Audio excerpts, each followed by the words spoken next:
मान्यवर, बात कर लें विदेश नीति की।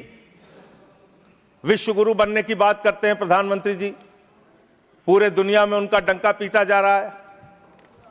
हमने देखा किस तरह से अमेरिका से भारतीयों को हाथ में हथकड़ी पैरों में बेड़ी बांध के अमृतसर पहुंचाया गया। हमने देखा कि किस तरह से सीज फायर के लिए कम से कम 70 बार अमेरिका का राष्ट्रपति ट्रंप कह रहा है कि उसने ट्रेड डील की धमकी देकर सीज फायर कराया, ट्रेड खत्म करने की धमकी देके।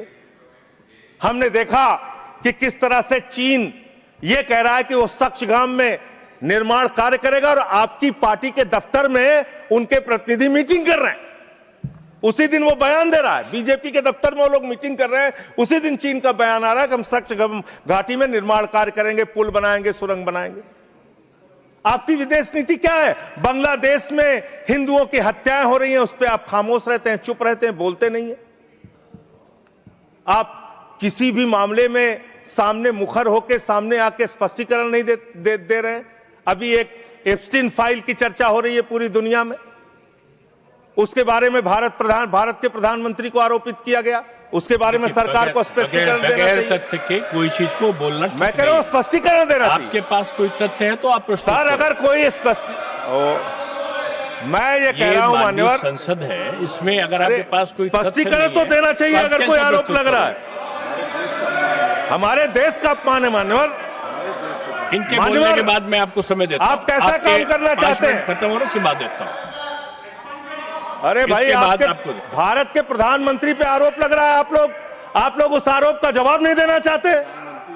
देश व्यवस्थाओं से चलेगी।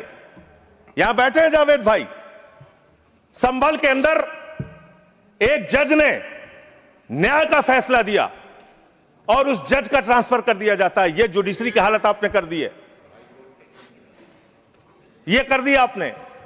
इस तरह से एफआईआर दर्ज करके, लोगों के दबा के, लोगों के अधिकारों को छीन के, हमारी पार्टी के तो खैर पीछे ही पड़े हुए हैं आप लोग। चैतर बसेवा एक आदिवासी नेता हैं, उनको गिरफ्तार करके आपने 3 बार गुजरात के अंदर जेल में डाल दिया।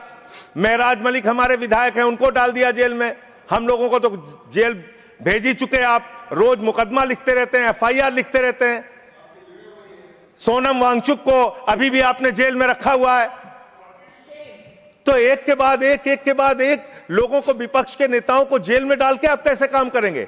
आप पूरे देश में एसआईआर के नाम पे लोगों के वोट काट रहे हैं, एसआईआर के नाम पे लोगों के वोट काट रहे हैं। बस खत्म कर रहा हूं सर, सबको 2-2, 3-3 मिनट मिला है। मैं 1 मिनट में खत्म, 1 मिनट में, आधा मिनट। मान्यवर, मैं पार्टी का लीडर हूं, 1 मिनट में खत्म। आधा मिनट पार्टी का लीडर है मान्यवर, एसआईआर के नाम पे आप क्या कर रहे हैं? पूरे देश में करोड़ों लोगों के वोट काट रहे हैं। यूपी की बात अगर मैं कर लूं तो वहां पर आपके ही राज्य निर्वाचन आयोग ने जो चुनाव की सूची बनाई, ग्रामीण चुनाव के लिए, पंचायत चुनाव के लिए और शहरी चुनाव के लिए, उसमें दिखाया 17 करोड़ वोट। और एसआईआर के लिए जो केंद्रीय ज्ञानेश कुमार जी की निगरानी में जो सूची बनी, उसमें दिखाया गया 12 करोड़ 55 लाख वोट, 4.5 करोड़ वोट उत्तर प्रदेश में कहां पर उड़ गए?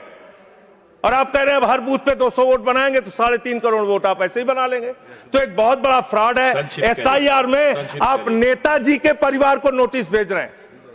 बस खत्म कर रहा हूं मान्यवर, एसआईआर में आप नेताजी सुभाष चंद्र बोस के परिवार को नोटिस भेज रहे हैं, नोबेल पुरस्कार विजेता अमर्त्य सेन को नोटिस भेज रहे हैं, पूर्व एडमिरल को नोटिस भेज रहे हैं। अब कैसा एसआईआर करा रहे हैं? ये एसआईआर नहीं है, चुनावी घोटाला है। मैं कहना चाहता हूं। बहुत बहुत धन्यवाद।